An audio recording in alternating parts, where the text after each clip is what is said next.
अस्सलाम वालेकुम, good morning. कैसे हैं आप सब? उम्मीद है सब ठीक ठाक होंगे। तो मॉर्निंग ग्लोरी अभी भी फ्लावर्स दे रही है और सिर्फ इसमें फ़र्क इतना पड़ा है कि इसके फूलों का साइज़ थोड़ा छोटा हो गया। पहले थोड़े बड़े साइज़ के आ रहे थे बट अभी जो है वो सीज़न नहीं है इसका, तो इस वजह से इसके फ्लावर्स भी छोटे हो गए हैं। मैरीगोल्ड एज़ यूजुअल बहुत अच्छी ब्लूमिंग देते हुए, और हाइट तो आप इसकी चेक कर सकते हो, माशाल्लाह ज़बरदस्त हो गई है। ये आलमोस्ट 5.5 फीट का तो हो ही गया है और बहुत अच्छे इस पे ब्लूम्स आ रहे हैं।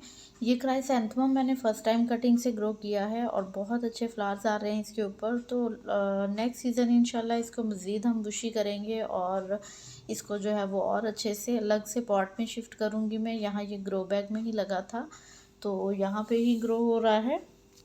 आज का वीडियो जो है वो हार्वेस्टिंग पे है और कुछ हम आपस में जो है वो गार्डनिंग टिप्स भी शेयर करेंगे, साथ में हार्वेस्टिंग भी करेंगे जो भी हमने ऑर्गेनिक वेजिटेबल्स ग्रो की हुई हैं। और इस वाले मैरीगोल्ड को मैंने कट कर दिया था ऊपर से ताकि बहुत लंबा नहीं हो, तो इसलिए थोड़ा सा ये बुशी हो गया है बट अच्छा लग रहा है। इस पर भी काफ़ी सारे फूल आ रहे हैं और फूल तो आपको पता है फिर बहुत ही खूबसूरत लगते हैं। साइज़ भी इनका बहुत बड़ा है ब्लूम्स का।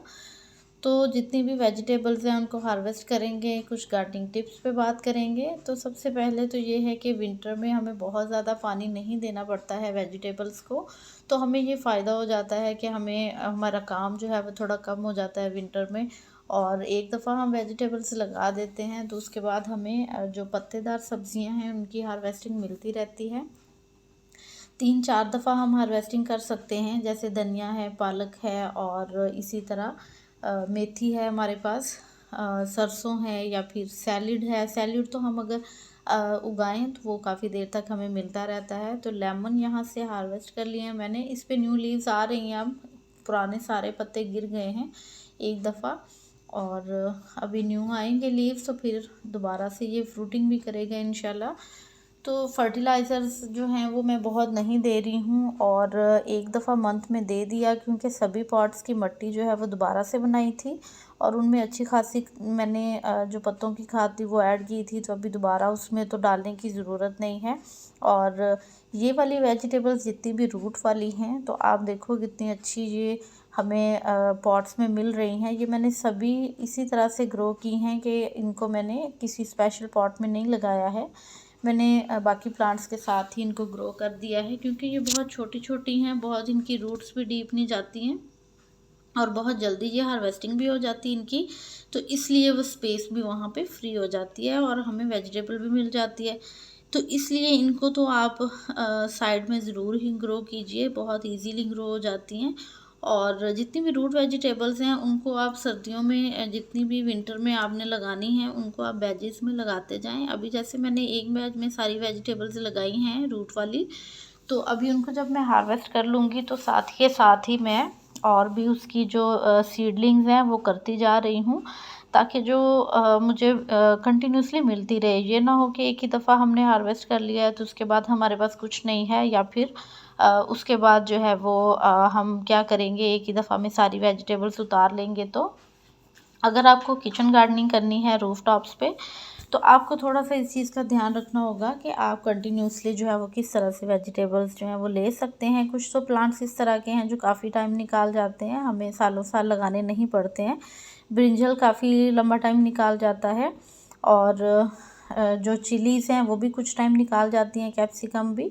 बट ये जो गोभी है, ब्रोकली है, कैबिज है, ये सारी चीज़ें जो हैं ये उतना टाइम नहीं निकालती हैं। ये हमें वेजिस में ही लगानी पड़ती हैं, क्योंकि इसने एक ही प्लांट में एक प्लांट ने एक पॉट में ग्रो होना होता है और इसको हम फिर हार्वेस्ट कर लेते हैं, तो ऑब्वियसली हमें उसमें न्यू लगाना पड़ता है।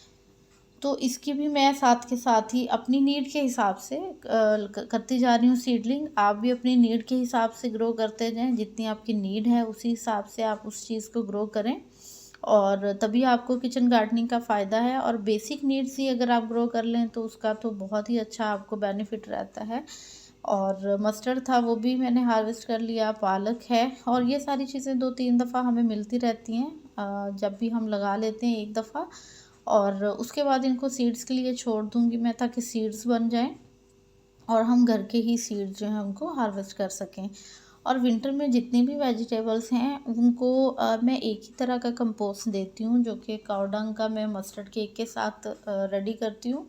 वो बहुत अच्छा रहता है क्योंकि वो रूट्स को जो है वो थोड़ा गर्म रखता है विंटर में, और उनको ज़्यादा ठंडक नहीं लगने देता। जब कोहरे का टाइम आता है तो बहुत अच्छा रहता है वो वाला फर्टिलाइज़र, तो आप भी ज़रूर तब दीजिएगा। कैबेज भी हमने हार्वेस्ट कर लिया यहाँ से, इसकी मज़ीद मेरी सीडलिंग्स रेडी हो रही हैं, तो जैसे जैसे मैं फिर ट्रांसफ़र करती जाऊँगी उनको। और हमें ऐसे ही कंटिन्यूसली अपने किचन की नीड के लिए मिलती जाएंगी। तो बस ये थी आज की हार्वेस्टिंग टिप्स भी।